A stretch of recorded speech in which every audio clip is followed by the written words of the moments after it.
Okay, let's open a word of prayer. Lord, thanks for the day today. Pray that you'll bless our time together. In Jesus' name, amen. Well, a lot to talk about today. It's one of these, we just wish that President Trump would take a day off and go play golf. And I think you said last week, it's like, I hate to be away from my phone for a few hours because I feel like I missed 5 days of news. So there's a lot going on. So I'm going to talk about, is this the plan today? Because there's a lot of talk about what Trump had to say with Prime Minister Netanyahu about a plan in Gaza. Read a little scripture with that to put it into context. Remind me to do that if I forget, from Zephaniah. But just an update. So there will be a Prophecy Roundtable on Wednesday night at 7 p.m. with Patrick Woodbridge Gillette, Scott Townsend, and Pete Garcia on technocracy, transhumanism, AI. You might have noticed there's a few things going on in that space as well. So we'll do that Wednesday night, 7 p.m. Eastern. And then Thursday morning at 10 a.m., I'm going to do a Israel, Zionism, and Anti-Semitism roundtable with Brian Schrager, Dexter Van Zyl from the Middle East Forum, and Jim Fletcher, who a lot of you know. So if you have time to get that, if not, they'll be on YouTube later. So let's talk about, if I could spin this as like a crazy top, I would be spinning it. There's a lot of things going on. And remember, let me make just sort of a preliminary comment. I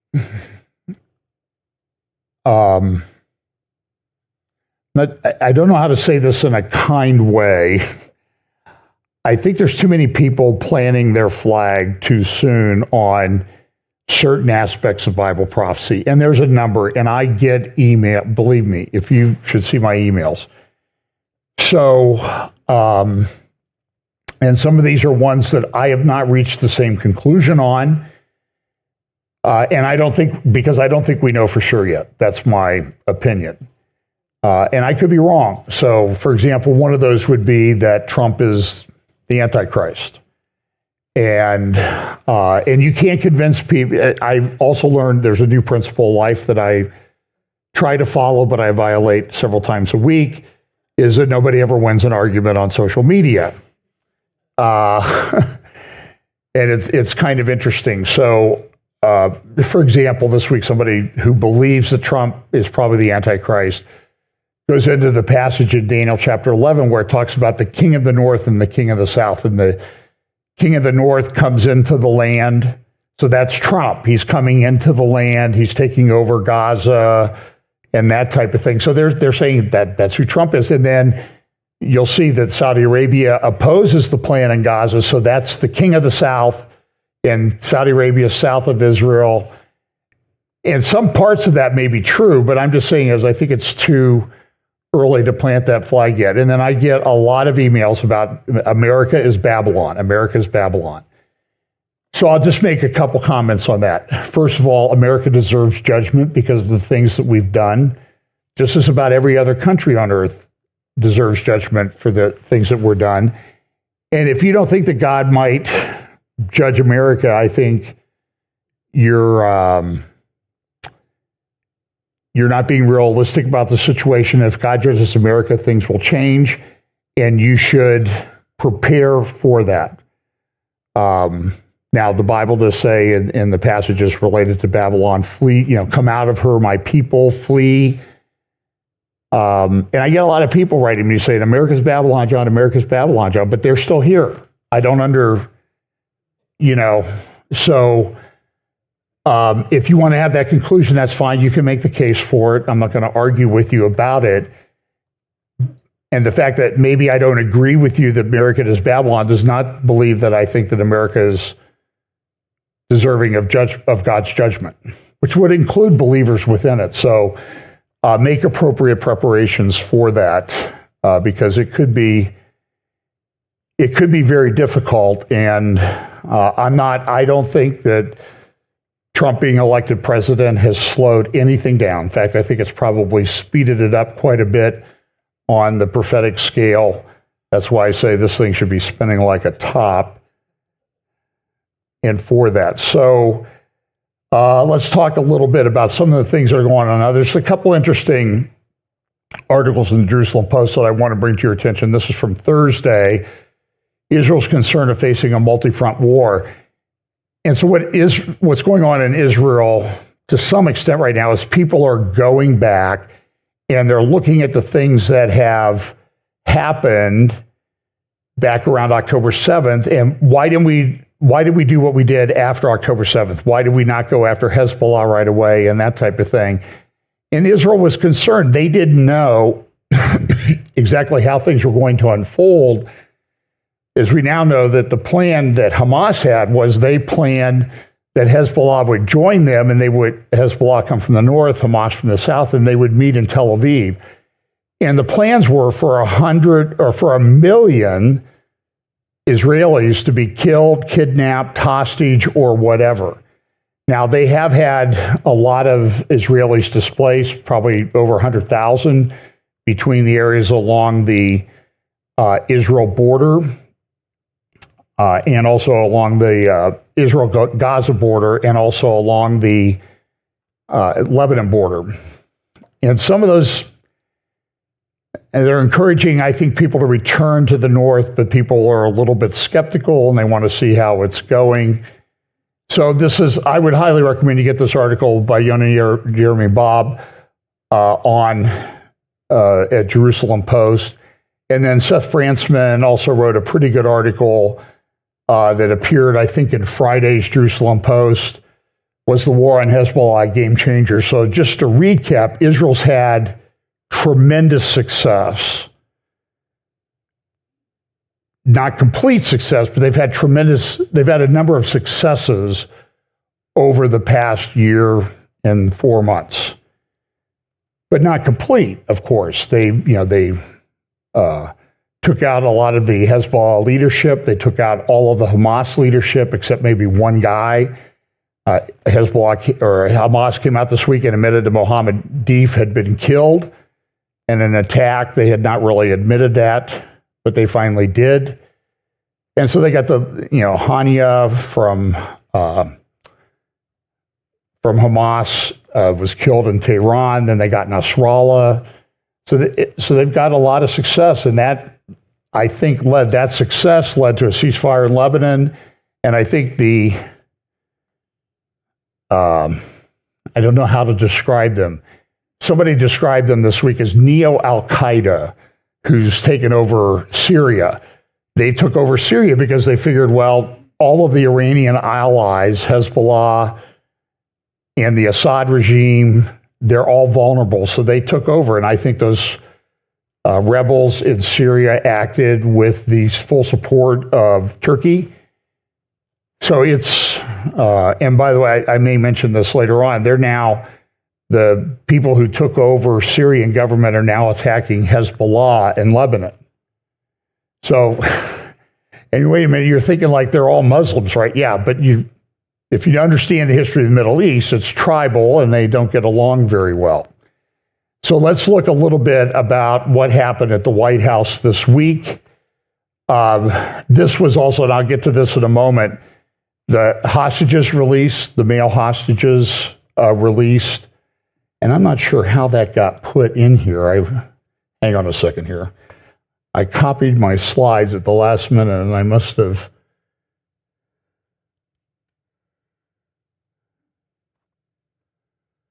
copied the wrong ones. I'm sorry.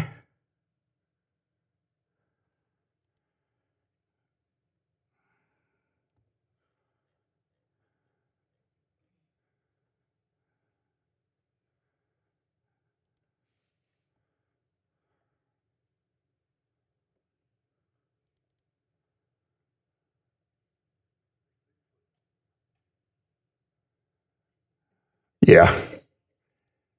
The dog ate my PowerPoints. So, okay. So this is a very annoying feature in in PowerPoint, it keeps asking me to record subtitles. It's like every 2 weeks it pops up right in the middle, of course, only when I'm doing this.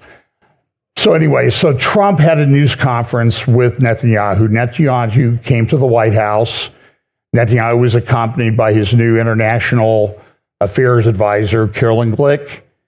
They were at the White House. I think Trump references her in the clip that I have played. And Trump just said, listen, everybody needs to get out of Gaza. We're going to rebuild Gaza. It's going to be big, beautiful Gaza. And, his usual description of things. And so Netanyahu was standing there. Now, I don't know how much of this was planned in advance. You see some of the pictures of people in the room at the press conference. They're looking a little bit surprised. And I don't know. Well, I'll play what Trump said, an extended clip.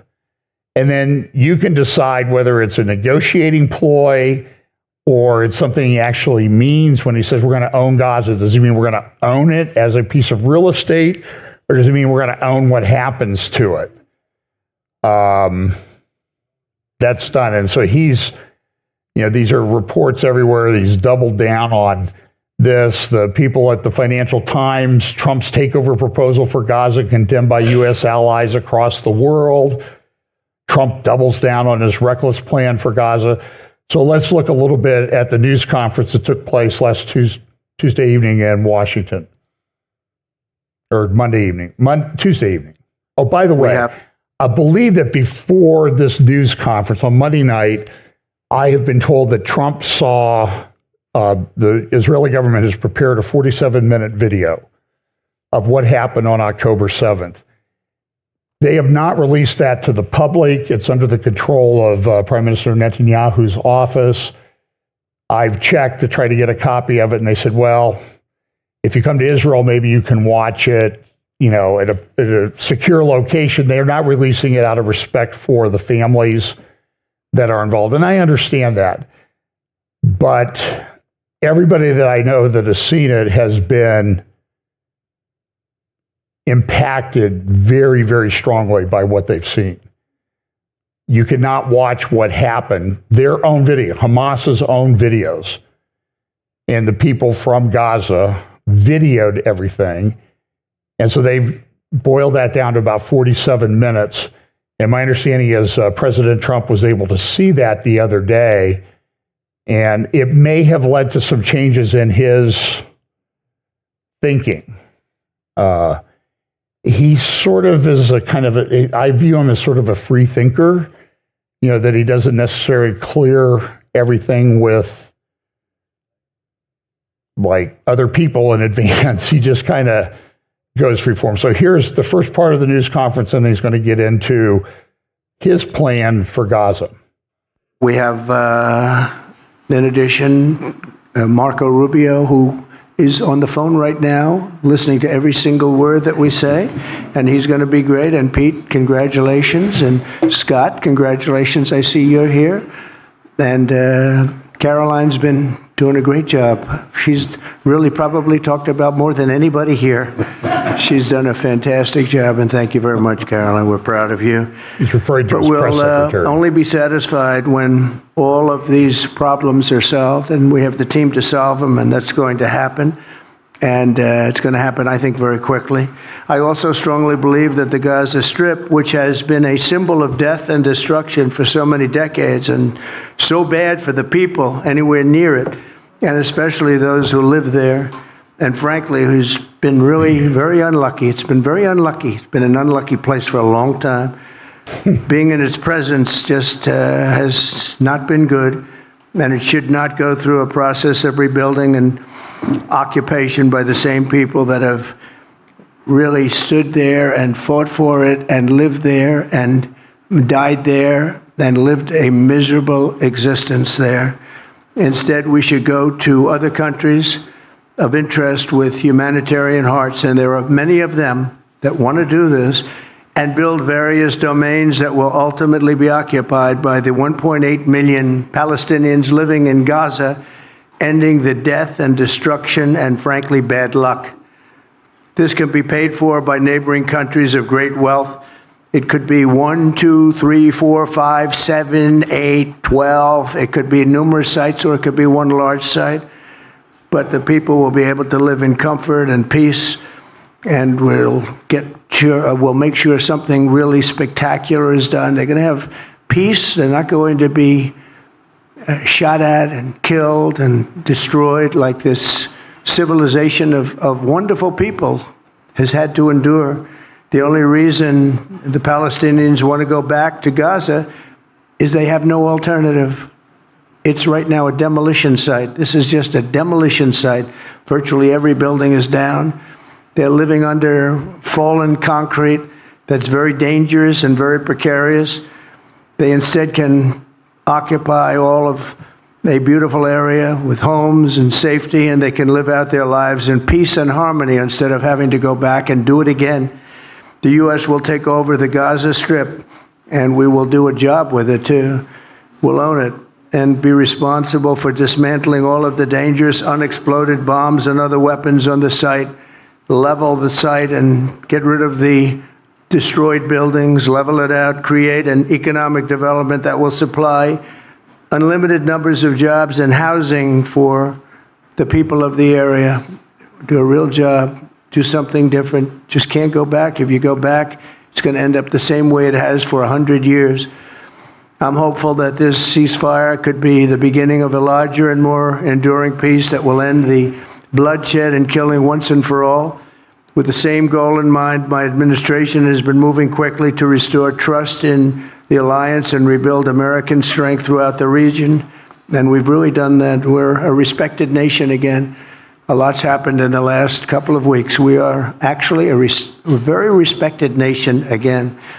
I ended the last administration's de facto arms embargo on over $1 billion in military assistance for Israel. And I'm also pleased to announce that this afternoon, the United States withdrew from the anti-Semitic UN Human Rights Council and ended all of the support for the UN Relief and Works Agency, which funneled money to Hamas and which was very disloyal to humanity. Today, I also took action to restore a maximum pressure policy on the Iranian regime, and we will once again enforce the most aggressive possible sanctions, drive Iranian oil exports to zero, and diminish the regime's capacity to fund terror throughout the region and throughout the world. We had no threat when I left office. Iran was not able to sell oil. Nobody was buying oil because I said, don't buy it. If you buy it, you're not doing any business with the United States. And Hamas was not being funded. Hezbollah was not being funded. Nobody was being funded. There would never have been an October 7th. 2 weeks ago, I once again designated the Houthis as a terrorist organization. They're trying to destroy world shipping lanes, and that's not going to happen. And over the weekend, I ordered airstrikes against senior ISIS leaders hiding in the caves of Somalia and took them out.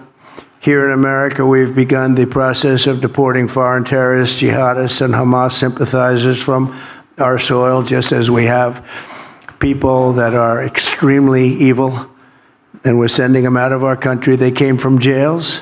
They came from mental institutions and insane asylums, and they were dumped into our country. They're gang members. We're getting them out at numbers that nobody can actually believe. And every single country is taking those people back. They said they would never take them back, and they're all taking them back, and they're taking them back very gladly.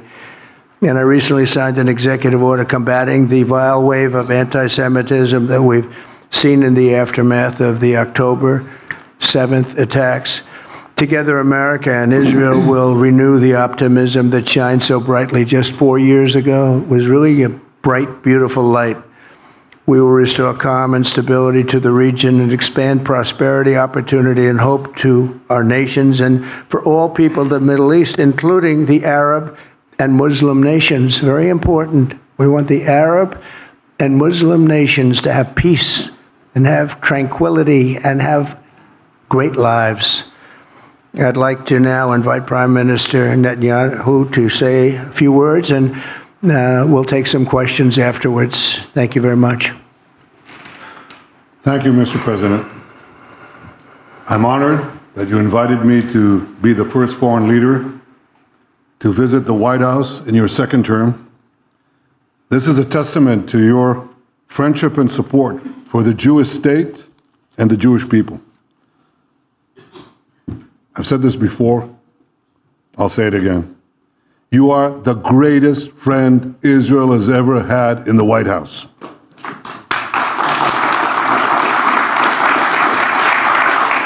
And that's why the people of Israel have such enormous respect for you. In your first term, you recognized Jerusalem as Israel's capital. You moved the American embassy there. You recognized Israel's sovereignty over the Golan Heights. You withdrew from the disastrous Iran nuclear deal. I remember we spoke about it. You said, this is the worst deal I've ever seen. I'm elected, I'm walking out of it. That's exactly what you did. And I think it speaks loudly for just common sense, just looking at things and seeing them as they are. And of course, you also brokered the groundbreaking Abraham Accords in which Israel made peace with 4 Arab states. You did this in 4 months. Nothing happened for a quarter of a century, but in 4 months, we were able, working together under your leadership, to have 4 historic peace accords. And now in the first days of your second term, you picked up right where you left off. Your leadership helped bring our hostages home, among them American citizens. You freed up munitions that have been withheld from Israel. They had been withheld from Israel in the midst of a 7-front war for our existence. And you just freed it. You ended unjust sanctions against law-abiding Israeli citizens. You boldly confronted the scourge of anti-Semitism. You stopped funding, as you just said, international organizations like UNRWA that support and fund terrorists. And today, you renewed the maximum pressure campaign against Iran. Ladies and gentlemen, all this in just 2 weeks. Can we imagine where we'll be in 4 years? I can. I know you can, Mr. President. So what have you all done in the last 2 weeks? It raises a whole lot of issues. So this plan for Palestine, I want to find, let me see if I can find it. There was a question asked.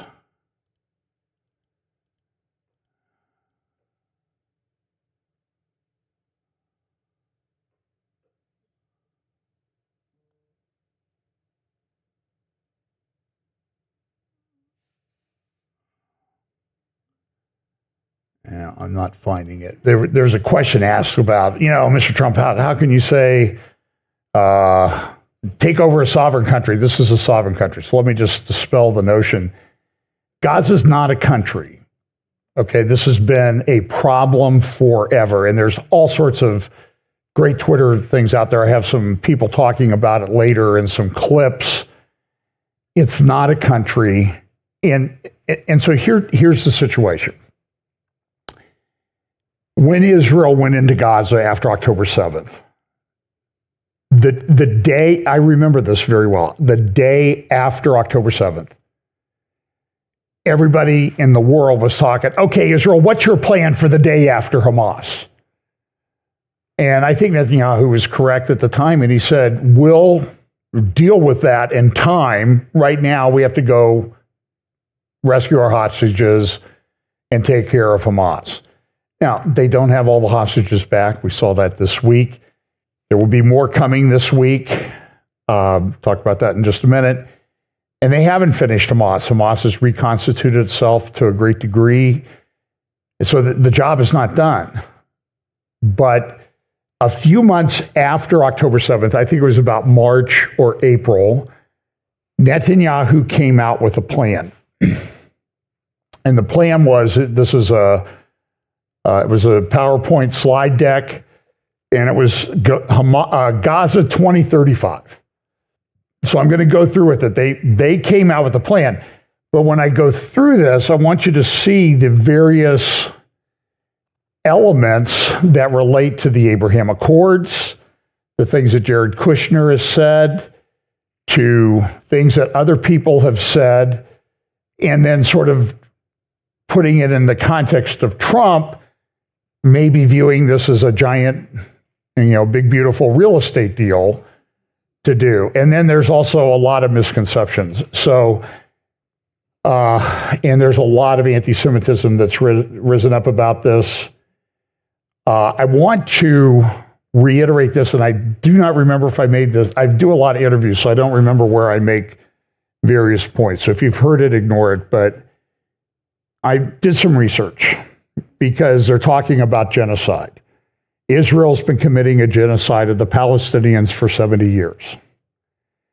So when all of this started, the Arab population of Israel was a few 100,000 people. Now it's about, between Gaza and the Palestinians in Israel and the Palestinians in the areas of Judea and Samaria, also called the West Bank, there's probably 4.5 million, maybe 5 million Arabs. And I'm just saying, is if Israel's committing genocide, they're the worst people at it ever. Another thing I was researching, because I do a lot of work on demographics, because I think this is really changing the world. China is just in desperate shape demographically. Japan is. Europe is getting there. Russia, Ukraine. The populations are collapsing all over the world. And that leads me to believe that things that we see happen in Bible prophecy might happen more quickly because countries want to put their legacy in place. So China's population, you see it at 1.4 billion. Now it's really, they will say, well, it's really about 1.2 billion. And then other people are looking at it and say, no, it might only be 800 million. But they've built stuff, so many buildings, and so it's collapsing their economy and everything. So I look at the demographics of Gaza. Do you know Save the Children, which is a left-wing organization, I think it's a favorite of Oprah, but they've analyzed Gaza. So I'm just going to give you what they said about Gaza. In the 9 months after October 7th, how many babies do you think were born in Gaza? 50,000. Now, a lot of people have trouble processing that. So there's a lot of things. You've got to look at the facts when you look at these things. So here's the slide deck of the presentation or plan that Netanyahu published back February, March, about a year ago for Gaza. A plan for Gaza. The day after Gaza, they were actually making plans for it. Now, immediately, a lot of people say, oh, look, it's one of those 15-minute cities. Well, Gaza's not that big anyway. I think it's about 40 miles from north to south, and it's only a few miles, maybe 6-7 miles wide at its widest point. But they plan to build. I'm going to go through the slides. So here you go. Here's the slide, and it says, from crisis to prosperity. And it's very interesting when you see the common language used. Remember Trump's vision released 5 years ago, just 5 years ago, the end of January, for his peace plan that Jared Kushner had put together. It was called Peace and Prosperity. So you see the same common language over and over again. So when I look at it, I don't know, but it seems like they're all working together on this, and they all have a kind of a common goal. And so that's why I titled this, Is This the Plan? And so crisis to prosperity, a plan for transformation of the Gaza Strip from an Iranian dragoon to a moderate axis. So the plan is to transform it politically, socially, culturally, and I don't know that that happens with the people that live there. I'm sorry. I just don't know how. So they have this plan. They have the goal. Gaza thrives as part of an Abrahamic regional architecture. What was one of the things near the end of the Trump administration in 2020, September 15th, 2020? They had a big ceremony on the White House lawn, on the area just outside the Oval Office. And what did they talk about? The Abraham Accords that they were signing. So a regional Abrahamic architecture. So you see I want you to see the common language that's used. Then the risk. The risk was Gaza is an Iranian outpost that disrupts the moderate regional architecture, sabotages the emerging supply chains from India through the Gaza Strip to Europe, and thwarts any future Palestinian political hope. Now remember, Netanyahu went to the UN in the end of September, near the end of September 2023. And he said, we're going to have this big trade route from India through Saudi Arabia, Israel, Mediterranean, onto Europe. Remember the pictures? He held them up. A couple days before that, Mohammed bin Salman went on Bret Baier on Fox News and said, we are on the verge of transforming the Middle East. And all indications were they were very, very close to a normalization agreement. That may have prompted Hamas to say, we can't allow that to happen, because if Saudi Arabia comes into this thing, there's no indication that they're going to do anything for us. They always give us lip service, but nothing ever happens. So we're going to do something about it. And it was not 2 weeks later that October 7th happened. And Hamas was an Iranian outpost, funded by Iran, supplied through Egypt, through the Rafah crossing, and elsewhere through these tunnels. And I think when Trump's talking with Netanyahu, one of the concerns I have is who's doing anything about those tunnels? For crying out loud, guys, go blow up the Rafah crossing and the tunnels there. Just obliterate them. Go blow up all the tunnels. Now, part of the reason is Israel has a limited supply of munitions. That's changing this week, as we'll see. And then the other thing is the opportunity. Gaza prospered in the past as a crossroads between, and this is kind of interesting when you talk about biblical history and some of the names in biblical history and in biblical prophecy. Gaza prospered in the past as a crossroads between two ancient trade routes, the sea routes, Egypt, Gaza, Babylon, and the perfume route, India, Yemen, Saudi Arabia, Europe. It can return and thrive in the center of moderate regional architecture. And then it goes on to say, it talks about crisis to prosperity, building self-governance in Gaza.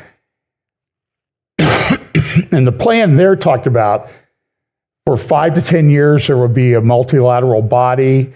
There would, that would come from different political factions. Israel reserves the right to act against security threats. I don't see how they can ever not have that right. Arab countries transfer power in Gaza to a Gazan or unified Palestinian government. And now what we learn is that the Palestinian government is corrupt beyond belief. They transfer money through USAID. There's so many issues that sort of converge in this. USAID is funding this. I saw an Israeli realtor saying on Route 60 between Jerusalem and Hebron, there's a lot of people. I mean, I have friends that live in Efrat. They live in the area of Judea called the West Bank. There's no fence between them and Palestinian mosque and radical terrorism. They're building luxury condos along Route 60. And my understanding is those are going to be given to the people that you see being released from prison in the hostage exchanges. And by the way, they've released a number of these. I don't know how many dozen they've released so far. 33 or 34 of them have already been detained again for what you're doing. And you see them come out of prison and they say, I'm going to go kill the first Jew I see. And they get a rifle and they're running around. And they're not in Gaza. They're in Judea, Samaria, and this is very difficult. I did do an interview with Hillel Fold. I'm going to put it up sometime this week. I just haven't had time to edit it. He's the brother of Ari Fold, who was killed just down the street at the Gush Etzion Junction from the area of Efrat where his family lived. He just went down to the store and he got stabbed in the back. Severed his aorta. That was 6 years ago. It's hard to believe it's been that long. So this is another one. Then they talk about the fact that they have to do debris clearance. They're talking about the fact just to clear the debris currently in Gaza will take 2 to 3 years. It'll take another 5 to 10 years to build. How are people going to live there during that period of time? Because you have all kinds of infrastructure issues. We don't think about it, but we go home and we turn on the tap. Or let's say the electricity goes out for 15 seconds. What happens at your house when the electricity goes out for 15 seconds? What's going on? Is it ever coming back on? Are we ever going to have power again? You're running, the internet's down. Oh my goodness, and it always does it like right when I'm in the middle of finishing prep for something, it seems like. But imagine not having any of that. There's a couple things you learn from that. Is one, the human ability for survival is pretty impressive because people can live in a tent and that type of thing. And that's why we always talk, at least my perspective is, I don't do camping things, Remember the Adult Bible Fellowship we used to be at, they would go, hey, we're going camping this weekend. It's like, good, I'll see you when you get back. You don't like to camp? No. I said it's the whole struggle of human civilization has been to rise above camping. And I don't want to go back. I'm not that kind of guy. So I get upset. I used to tell PM, I get upset when the batteries are low on the remote control for the TV. So, and then there's all kinds of plans, and it's going to involve Saudi Arabia, the Emirates, Qatar. All these people are going to involve the United States, Israel. Then you have, the Jordan government. You have the Palestinian Authority, and you have, of course, I think when this was written, it had the Syria flag there, and that flag has changed. It has 3 stars now instead of 2. And then they have all these things they talk about, the trade routes. And it's interesting, the Houthis down in Yemen at the southern end of the Arabian Peninsula have disrupted greatly the shipping in the Red Sea. I don't know how many missiles they have. They have enough that they've disrupted it. And my concern, by the way, there's other proposals. So the proposal that they had discussed at the UN back in September was that they would have this trade route going up the Persian Gulf, which I guess they assumed that the Iranians would be under control by then, and across Saudi Arabia, Jordan, Israel, to the Mediterranean, and then on to Europe. But my point is, or my concern with that is, if they can disrupt the sea shipping lanes, they can disrupt rail lines and canals and that type of thing. So, and it's interesting, this plan also had a rail line from Beersheba. You see it here, it's kind of sideways. Beersheba to Neom, the big city that Mohammed bin Salman is building. Now, how big that city is ever going to be is anybody's guess, but they're still working on it. They're taking up a big supply of the world's steel is going into that project. So here, and now look at this picture. This is a picture of what they envision Gaza looking like in 2035. And it looks like Dubai, doesn't it? It looks like Dubai and Qatar, actually. Here's another picture. And some people are suggesting, too, there's a theory out there that they're going to build this thing called the Ben Gurion Canal. I think I've talked about that. The Ben Gurion Canal, this was an idea that some guy floated back in 1963, and it's in my view, it's garbage. They talked about setting off like 50 nuclear explosions in Israel to dig the canal from the Red Sea at Eilat to the Mediterranean at Ashkelon. Now, do you think they're going to explode nuclear weapons in the world like that, in that area of the world, anywhere in the world, to dig a canal? It's just not a viable idea. Plus, it'll cost $100 billion. And Egypt maybe nets $5 billion a year from the Suez Canal tolls. So if Israel would get half of that, that would only be $2.5 billion. So you're going to spend $100 billion to get $2.5 billion. I just don't think it makes economic sense. But as Trump would say, it's big, beautiful property, it's beachfront property, and you put golf courses and fields. And by the way, there used to be a big Jewish community in Gaza, and they had all kinds of very high-tech greenhouses. They were pressured. Our government pressured Ariel Sharon to have them leave in 2005. And they did. They were drug out of their homes, about 11,000 Jews. To get rid of the Jews in Gaza. So Gaza had to be Jew-free. Do you understand? And go over the Arab world. The Jews left all countries in the Arab world to come to Israel. And now everybody's saying, you need to go back where you came from, but nobody would take them back anywhere. So you know what they want to do. They want to eradicate them. But this Ben Gurion Canal plan, I know it's floated out there, but it's usually done by anti-Semites to say, yep, Israel's just about the money. We know how those people are. And I just think it's just not a viable plan. And so this is the plan. Now, look, Dubai took 30 years to build. I don't know that this gets done in 15 years, even if it was going to be followed through on. Look at this. This is another picture. So it sort of looks like a combination of Dubai and Miami Beach.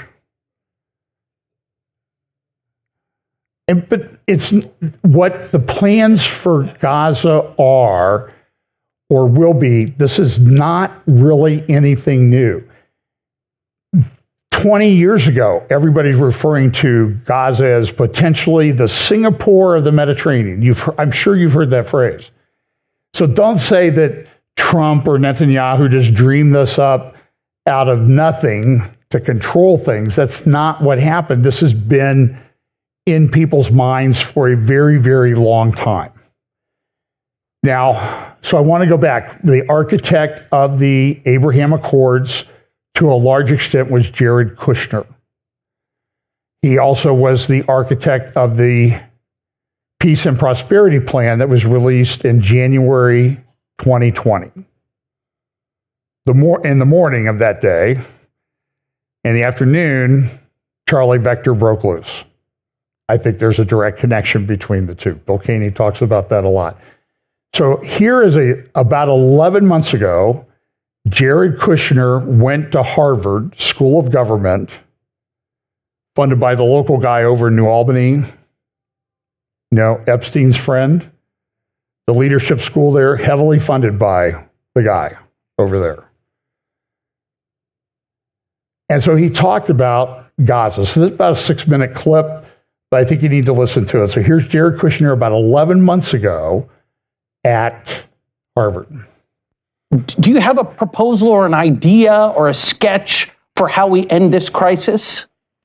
Sure. So I think the dilemma that Israeli leadership has right now is, do you do a short-term deal that leaves you more vulnerable in the future, or do you take this current situation and try to figure out a way where you can create a paradigm where your citizens will be safe and this will not happen again? So it's a very, very tough dilemma to be faced with if you are the leader of a country. So what I would do right now if I was Israel is I would try to say, number one, you want to get as many civilians out of Rafah as possible. I think that you want to try to clear that out. I know that with diplomacy, maybe you get them into Egypt. I know that that's been refused, but with the right diplomacy, I think it would be possible.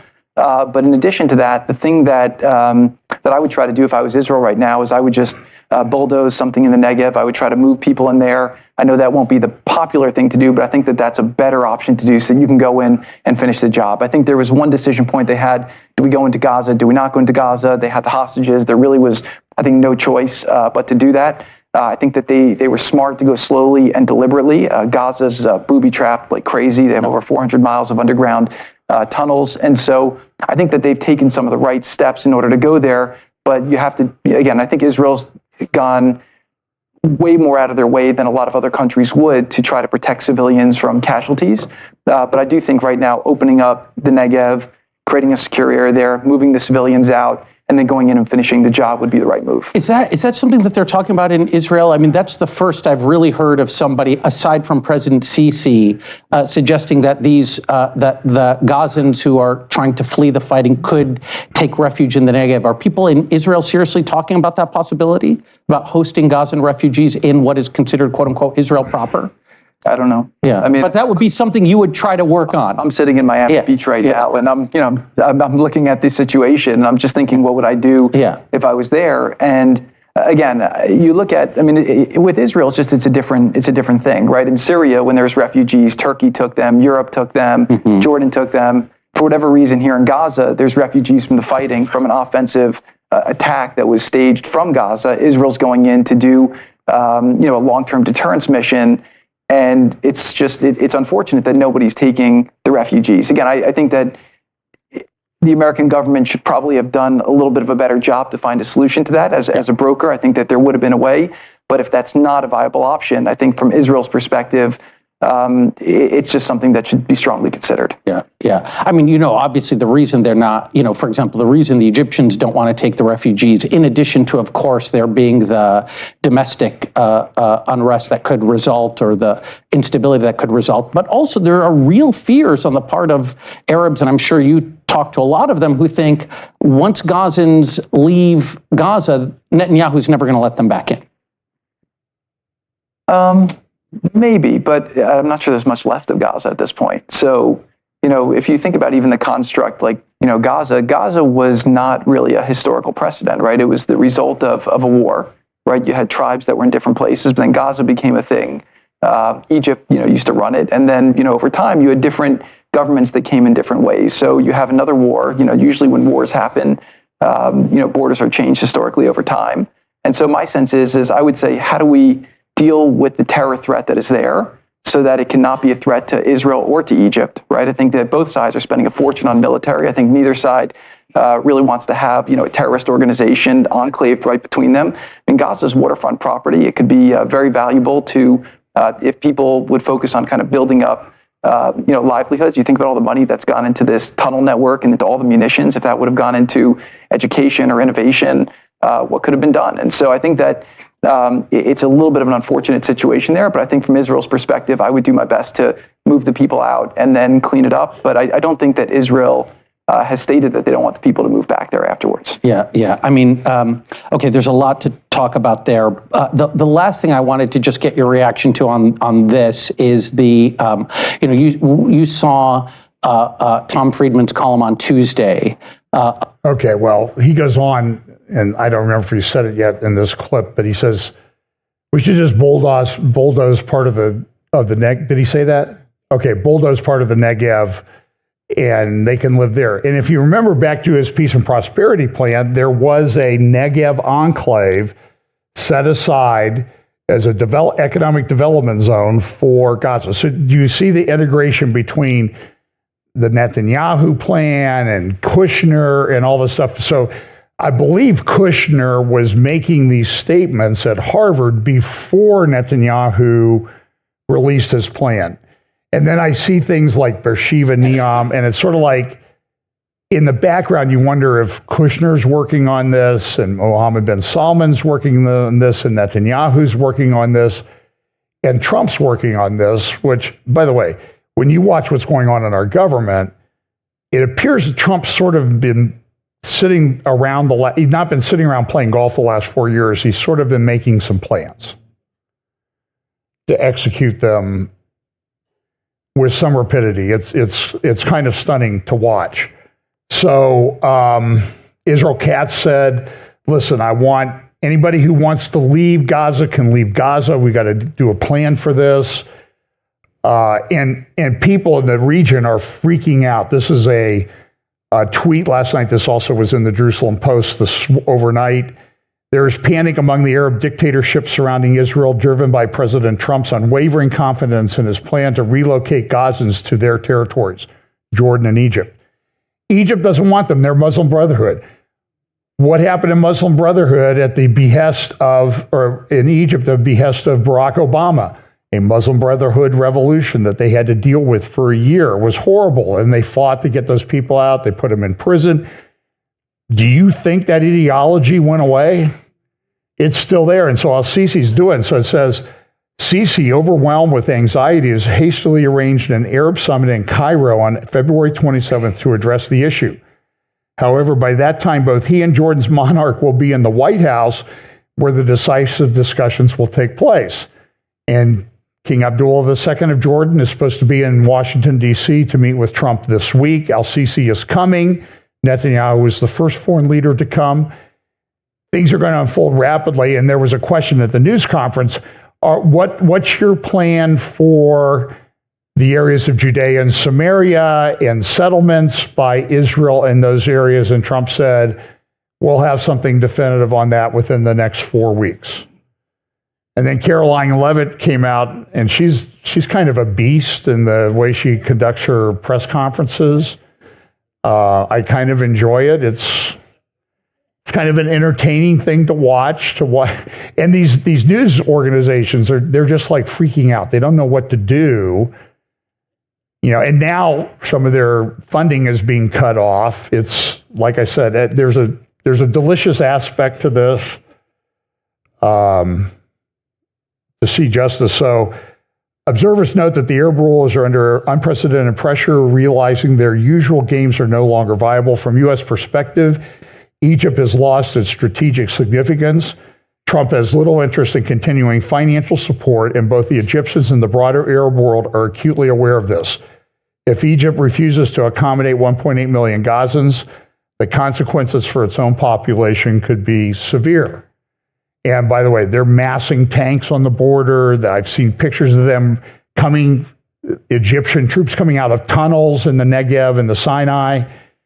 They're planning for something. And I don't know if they're going to attack Israel. I think they're trying to defend themselves against Gaza because nobody wants them, right? So Israel Katz says this, the people of Gaza should have the right to freedom of movement and migration, as is customary everywhere in the world. Now, Khomeini came out and said, no, all of Palestine from the river to the sea belongs to the Palestinian people. Lee Smith has a great article over at Tablet Magazine. He's a great writer. He's one that I think you should follow. Pretty smart on the Middle East. And he wrote about the end of Palestine. Yeah, what Trump did was he sort of put a nail in the coffin of Palestine this week. Listen to this. Yesterday, President Trump single-handedly collapsed the most destructive idea of the last 100 years, Palestine. During meetings with Israeli Prime Minister Benjamin Netanyahu and other Israeli officials, Trump said he was going to move 1.7 million Palestinians out of Gaza, and just like that, he broke the long spell that had captured generations of world leaders, peace activists, and Middle East terror masters alike, who had paradoxically come to regard the repeated failure and haunting secondary consequences of the idea of joint Arab, Muslim, and Jewish statehood in the same small piece of land as proof of its necessity. So, I should have titled this, Is This the Plan? How far in the chaos timeline are we? Because I think that's pretty clear. So Trump came out and he said, well, Saudi Arabia doesn't want a Palestinian state or the Gazans, or no, they need a Palestinian state. There were billboards all over the place this week in Israel. Israel is ready. And what do you see down there? Trump and Mohammed bin Salman shaking hands with the Israel flag in the middle. Kind of interesting. Along the freeway in Tel Aviv, the same billboard. Same billboard in Jerusalem. And then on the mall in Washington was this. the same thing on the side of a billboard truck. So remember, there's this Abraham Shield plan. I talked about that a couple weeks ago. An organization, they're talking about, we got to get this done. We got to get this done. So here's just a little clip. This could go on much longer. You can go watch the whole clip on YouTube. Melanie Phillips at Sky News talking about what's going on. Yeah, and tell us right up front your thoughts on the Gaza deal. Can it work? Is it the way forward? I don't know whether Mr. Trump actually means precisely what he has said, or whether he's used it as a kind of leverage in the negotiations he's trying to conduct with Saudi Arabia and other Arab states. If it is true that he means it, it's quite difficult to see how in practice it can be put into practice. But I think that's not really the point. The point is that he's changed the conversation in the right kind of way. And in my view, it needs to be changed still further. The idea that the Gazans need to be moved out is only part of the story. The idea that the Palestinians as such are a cause that is worthy is one that has to be scotched. It is a misapprehension based on a set of historical illusionary facts that are not facts at all, that has actually driven the Middle East into war for the last century, and has knocked the entire Western liberal intelligentsia off the moral rails completely. There is no such thing as the Palestinian people. The idea of a Palestine state was never wanted by them. It was devised as part of the explicitly named strategy of stages in order to be a staging point in order to destroy Israel. It is based on Islamic holy war to get rid of the Jews, to get rid of Israel as the Jewish homeland, as a precursor to destroying the West civilization and replacing it by Islamic rule. And consequently, the adoption of the Palestine cause has distorted everything. Mm-hmm. Basically, what's happened for the last 100 years is that the West has rewarded Palestinian genocidal aggression against the state of Israel and against the Jewish people by promises that they will have a state of their own, by telling them in terms that they're entitled to a state of their own. Now, if you're saying that people who are bent on genocide are entitled to something, then you have lost the moral plot completely, and you incentivize more war, more terror, resulting in, what we all saw on October the 7th.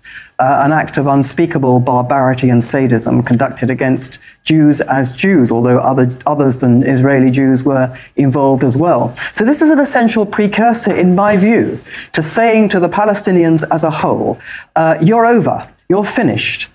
We don't support this cause. We identify now this cause as utterly bogus. You will get nothing from us in future. There is not going to be a state. You are not entitled to a state. You are not entitled to any more funding from us until you stop this campaign of terror and murder against Israel and the Jewish people. You will get no diplomatic recognition from us. Now, this would be an absolute revolution.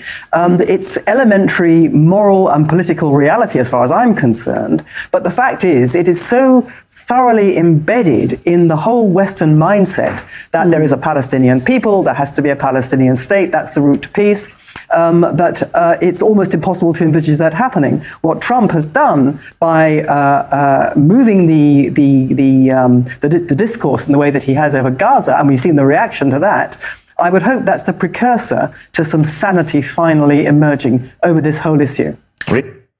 So, but people, thank the Lord for Melanie Phillips and smart people like her. And she's right. I mean, this is complete nonsense. It's intellectual garbage.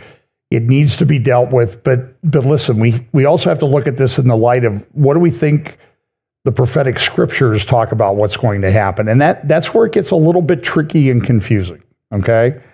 Because if you listen to Turkey says Trump's Gaza takeover ignites backlash. And here's Yeni Sefek, one of Erdogan's mouthpieces. They're talking about it too.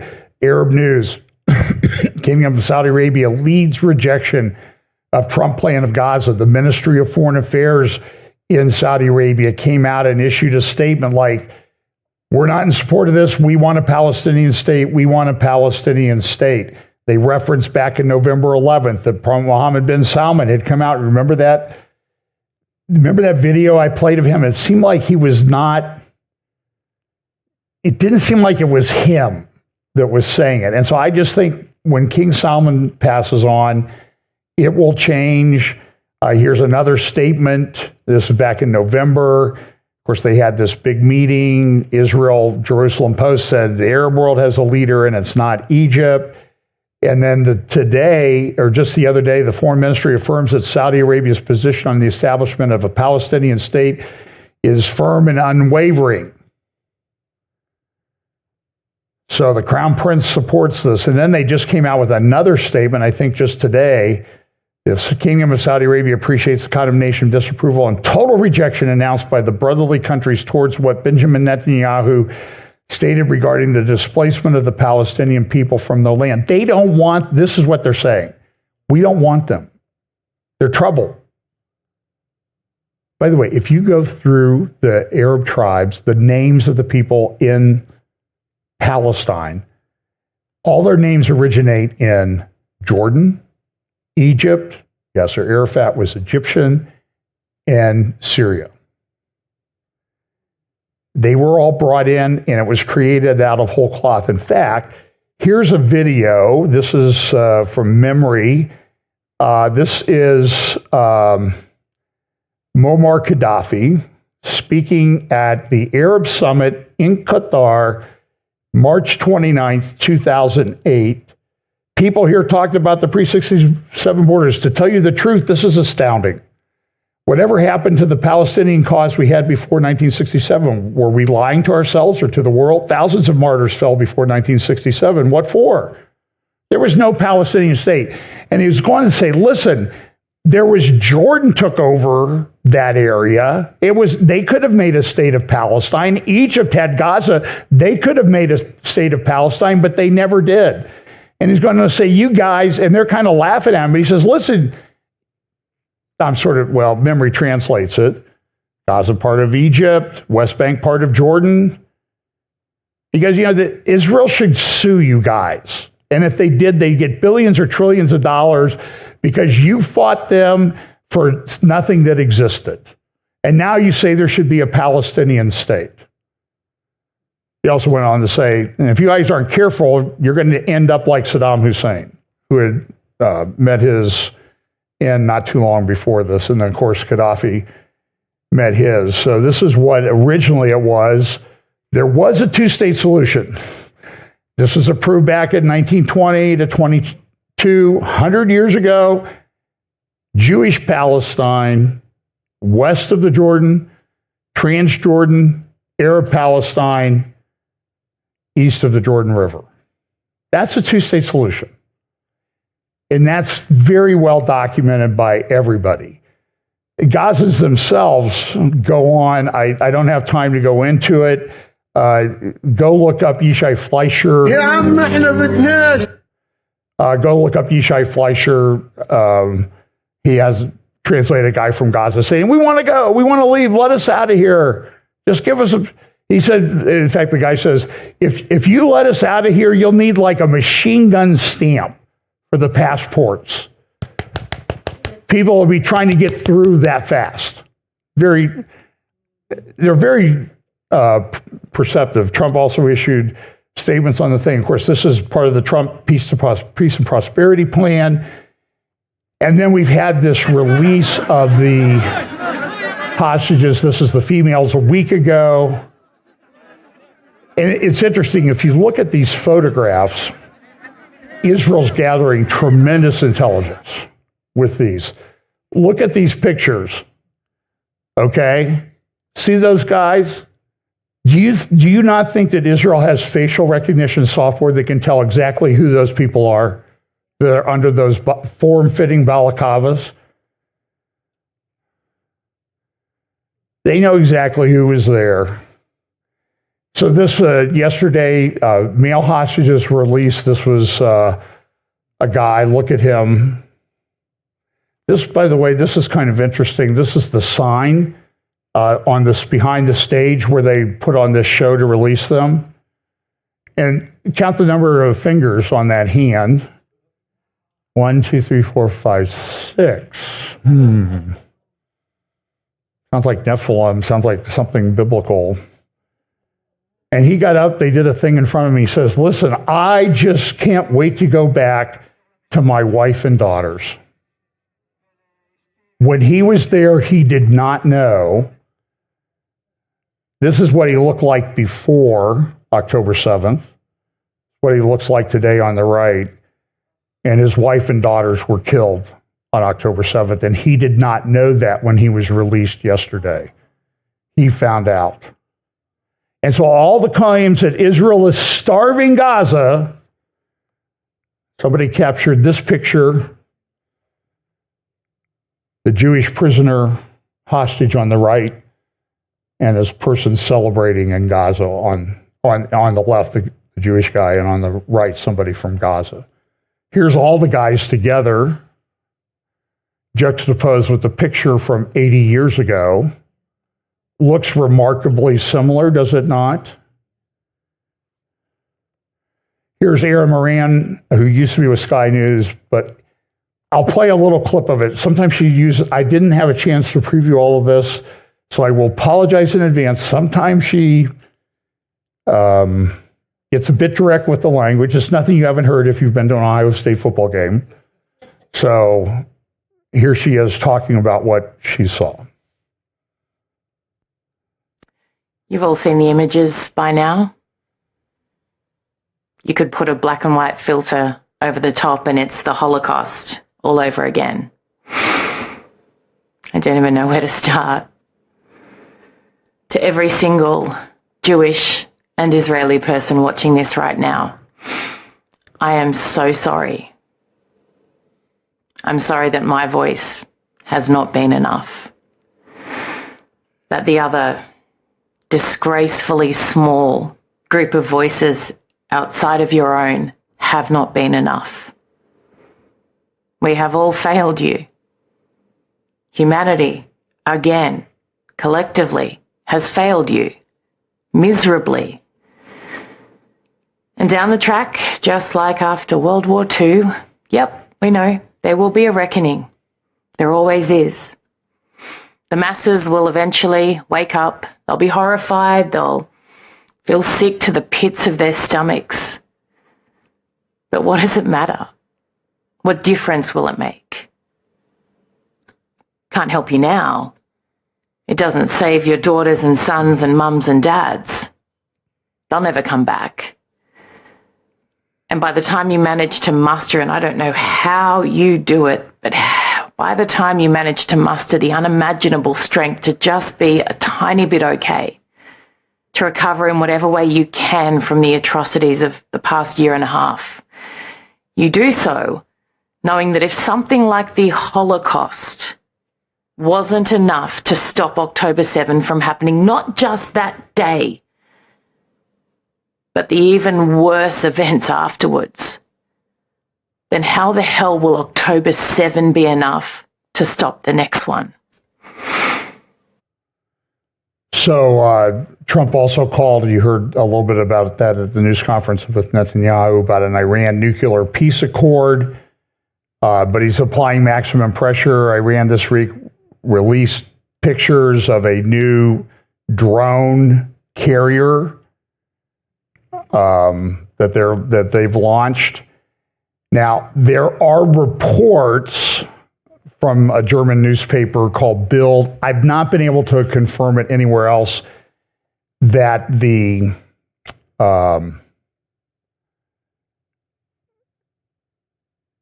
U.S. government has decided to release MOABs to Israel. MOABs sometimes referred to, it's a massive airborne ordnance, mother of all bombs. 21,000 pounds of explosives, difficult to deliver. Israel does have aircraft that could deliver it. It's usually B-52s, but it could be put on a pallet and shoved out of a big C-130 aircraft that Israel has some of. And it's a bunker buster called. I don't know but I haven't been able to confirm that they've been released. Israel's been asking them for a while, but this guy today said, look at all the stuff that the U.S. is now releasing to Israel. And, there's a big argument. Well, the Biden administration was slow walking it, some of us said. No, that's not true. Listen, they were slow walking it. Now those things are coming. I mentioned earlier that there's conflict. This is what Syria looked like. The red area, pinkish area would be the Syrian government. The blue area down here is the Golan Heights. Green area were the rebels. This was December 1st. This is what it looks like today. So there's still a lot of conflict up in this area. And my understand that they're taking Kurds out of the northeast of Syria and moving them someplace else. And then we also have the Golan Heights. This is what it looked like on December 1st. Israel has taken over some land. That's the demarcation line. There was a no man's land along that red line. And that's what they've taken over. So it's not that significant, but it's the high ground that's very strategically significant.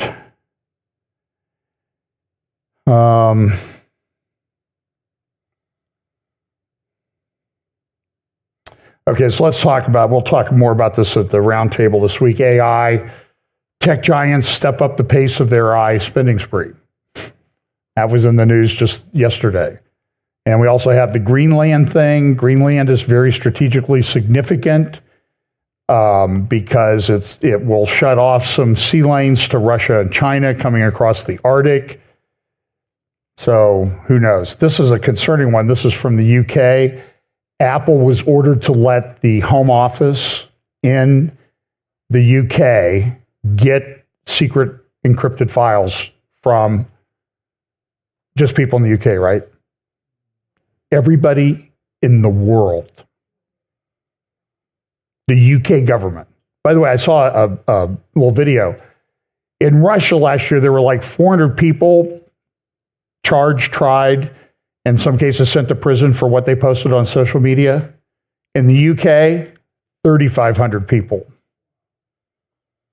One lady she got a year probation, couldn't leave her house except at certain times and all this stuff, because she posted a song of a friend of hers who got killed because it had some bad words in it. There's a massive thing going on in our government now with Doge, Elon Musk, these young guys that are going in, and they are creating tremendous databases, connections about where the money has gone. They've shut USAID down. There's litigation. There are like 35, 40 cases across the country now against the Trump administration. It's a bit chaotic. One judge, I believe he was a Reagan appointee, he should retire. He said the Secretary of the Treasury should not be, because he's a political appointee, should not have access to the databases. The Secretary of the Treasury, a judge said this. It's insanity. Now, whether you like what Musk is doing or not, I'm telling you, he's going forward, and there are people scrambling to delete things. Up in Canada, they have a foreign aid database, and it's been scrubbed. It's disappeared from the internet.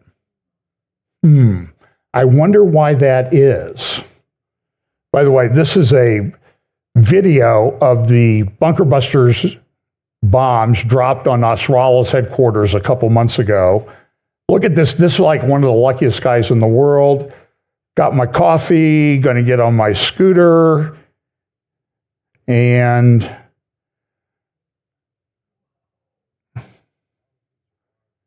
yeah, I know.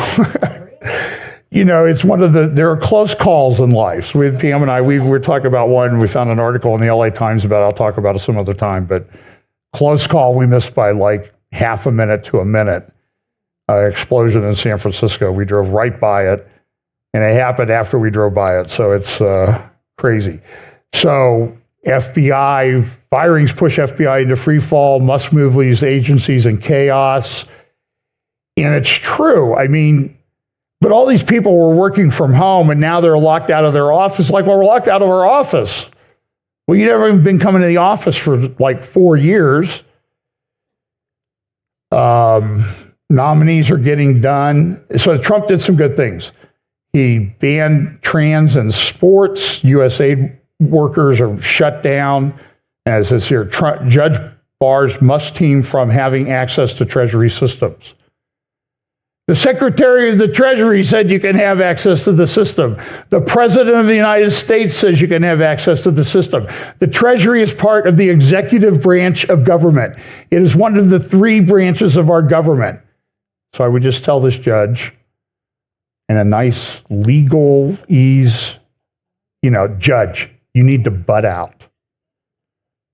Because you're not going to stop this. Even I saw like The Nation, a left-wing newspaper, said, we're like the chess club going to chess club and said, you guys aren't the chess club tonight, you're the football team.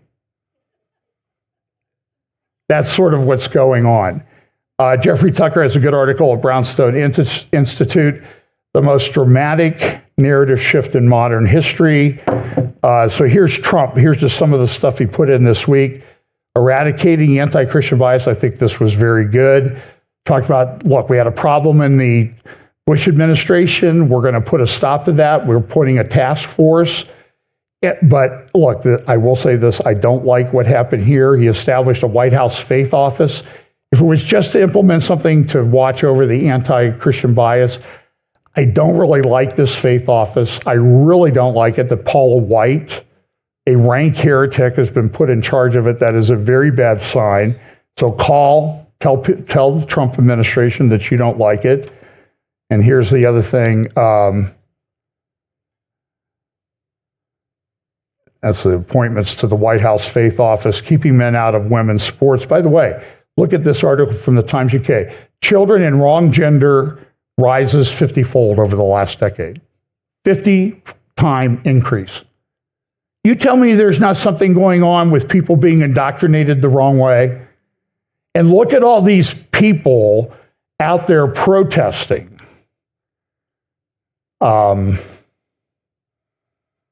It's crazy. Israel's doing anti-drone testing. Everybody's upset with Trump. So I'm going to read a couple paragraphs. This is the last thing I'm going to do today. Pam Haller approved me reading this. This was an article I found on Substack. Somebody sent it to me. I can't find where I found it, but I went to the Substack and I found it. And what the title is, it's called Override. Let me read just a little bit of this for you. And I'll post, when I get home from lunch today, I will post it in the show description. I sent it to my wife this morning. She said, wow, you need to read this. Because it's talking about what's going on. This is sort of this is what's going on in our government right now. Inside the revolution, rewiring American power. The clock struck 2 a.m. on January 21st, 2025. In Treasury's basement, fluorescent lights hummed among 4 young coders. Their screens cast blue light across government-issued desks, illuminating energy drink cans and agency badges. These are guys, by the way, my understanding is they're working for the government, but they're being paid they're being paid out of Elon Musk's own pocket. As their algorithms crawled through decades of payment data, one number kept growing. 17 billion in redundant programs and counting. We're in, one message to the team, all of it. Edward Korstein's code had already mapped 3 subsystems. By the way, these guys have been planning this for a long time. Remember all those meetings Musk was having down at Mar-a-Lago? By the way, they're calling it Gaza-Lago now. The plan. Anyway, Luke Farter's algorithms were tracing payment flows across agencies. Ethan Chautran's analysis revealed patterns that career officials didn't even know existed. By dawn, they would understand more about Treasury's operations than people who had worked there for decades. This wasn't a hack. This wasn't a breach. This was authorized disruption.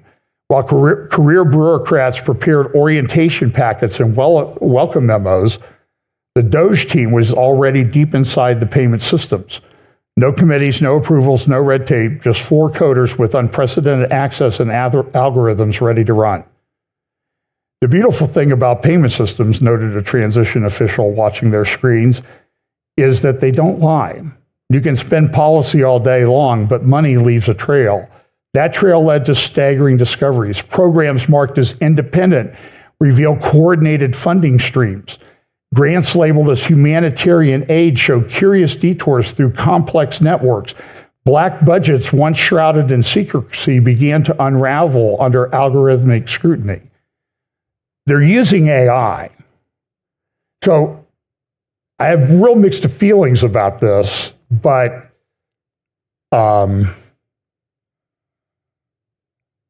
AI, there's a new sheriff in town right now, and I think I'm on board with that. By 6 a.m., Treasury's career officials began arriving for work. Okay, so they've been at work for what? 4 hours. 6 a.m., Treasury's career officials began arriving for work. They found systems they thought impenetrable already mapped, networks they believed hidden already exposed, power structures built over decades revealed in hours. Their traditional defenses, slow-walking decisions, leaking damaging stories, stonewalling requests proved useless against an opponent moving faster than their systems could react. Remember the analogy that The Nation left-wing magazine just said? The Treasury guys were the chess team arriving and told, you guys are the starting football team on Friday night. By the time they drafted their first memo objecting to this brief, 3 more systems had already been mapped. Pull this thread, a senior official warned, watching patterns emerge across DOJ's screens, and the whole sweater unravels. He wasn't wrong, but he misunderstood something crucial. That was exactly the point. This wasn't just another transition. This just wasn't another reform effort. This was the restart of something unprecedented, a revolution powered by preparation, presidential will, and technological precision. The storm had arrived, and Treasury was just the beginning. So you should get this. This is from EKO Loves You, Substack, called Override. Again, I'll put a link to it below. It's a fascinating read. It's really one of the more, it almost sounds like an episode of 24, but it's going on right now. So listen, I will tell you this. With Trump, Trump is a transactional guy. So be transactional with him. When he does something stupid, like appoints Paula White to the White House Faith Office, call him out on it, object to it, and tell him you think it's stupid. In that term, she doesn't know what she's doing. She's a theological nut. However, when he's doing something good to uncover corruption and that type of thing, banning trans women, pardoning people who were convicted of praying outside abortion clinics, and other people that were targeted by the Biden justice system, support that. That's good. So I have mixed feelings. I see him do Project Stargate. I'm concerned about that. But listen, and we'll talk about this Wednesday night.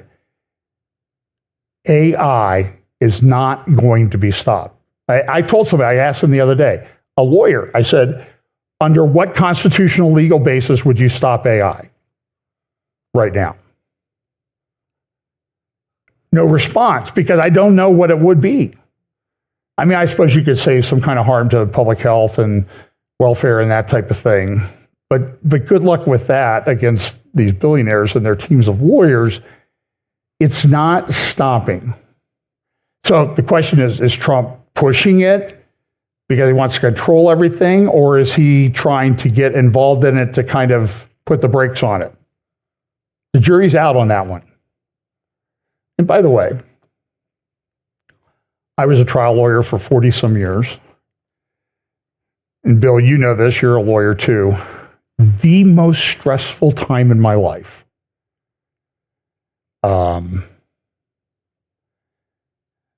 I'll say this, PM sitting back there, was not anything that she ever did, or got mad at me or anything. That never stressed me out. But when you're in the courtroom and the jury is out, that's a very stressful time.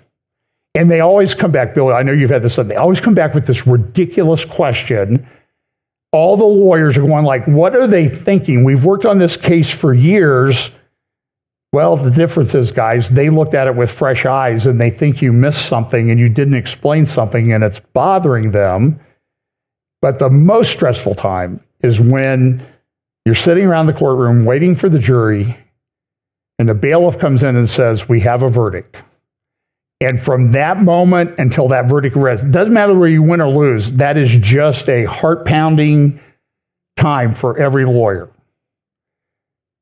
So this is a heart-pounding time for everybody in the country because the jury is out on a lot of things. So where is all of this going is we don't know yet. And again, this is that gradually then suddenly thing that we're going to see in Bible prophecy and stuff as we get closer and closer to the end. It's going to accelerate, my ACLU, acceleration, convergence, logistics, and understanding. And we're all in the process of figuring it out. So hang on. We know eventually the Lord comes back, and we know that some of this stuff is so disruptive and the economy is teetering and things could change dramatically very quickly.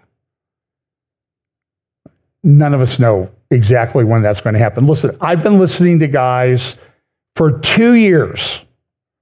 They were saying central bank digital currencies are coming in 6 weeks or 4 weeks or 2 weeks or 3 months. It's been over 2 years. So do I think they're coming? Yes. Do I know when? No. And nobody else does either. And by the way, Trump came out and said no central bank digital currencies in the United States. So that's good, right? So accept that as part of the transactional way to view him presently and view that way to everybody in the world. And there's disruption all over the place. Demographic problems, economic problems, political problems.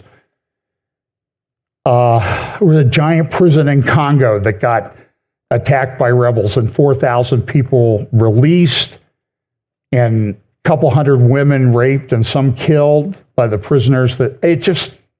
In the Congo, it's just crazy. But God's in control. Trust him. We're not supposed to be given the spirit of fear, right? So the takeaway from that is don't be fearful. Trust in the Lord. So let's pray. And by the way, I would highly recommend that you read this article just for informational purposes. Roundtable Wednesday night at 7, Thursday morning at 10 a.m. on anti-Semitism in Israel, the latter one. So let's pray. Lord, thanks so much for your word. We pray that you'll help us to be guided by your Holy Spirit in these days. Give us opportunities to share the gospel with people around us because it is a time when people will be hurting and desperate and not really understanding what's going on. Give us understanding, wisdom, and not to be driven by fear. Bless us as we go. Give us opportunities to minister to those around us. Bless us this week. In Jesus' name, amen.